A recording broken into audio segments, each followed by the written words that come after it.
Ms. Andrea Voigt, Vice President of the European Partnership for Energy and the Environment. What's the role of the associations in the designing of European political strategies on refrigeration and air conditioning policies? For associations, it's very important to be present both on a European level and on a national level.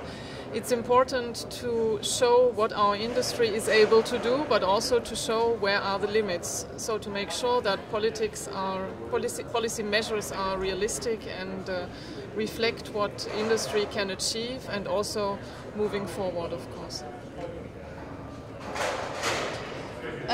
How is Europe acting in this moment?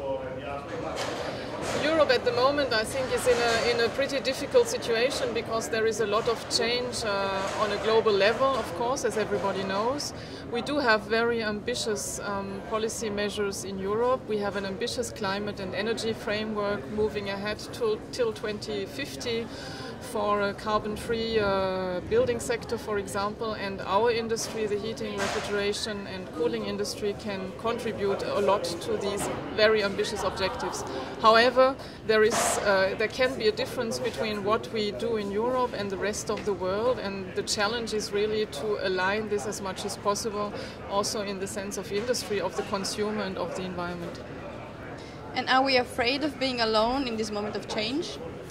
No, I don't think we have to be afraid of being alone in these moments of change. I think we just have to make sure that we follow closely what is happening in other parts of the world, and that associations also work closely together to make sure that policy measures can be aligned as much as possible, so that industry can move ahead together as much as possible. Businesses must guarantee and also demonstrate that their plants are installed and used correctly. What role does training play in this regard?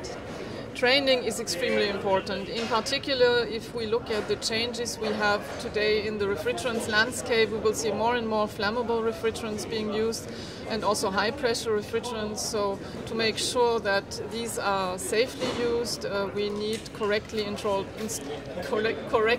installers, and also make sure that end users are well informed and know what sort of refrigerants they are using in their installations. But training is really of key importance for safety of everybody.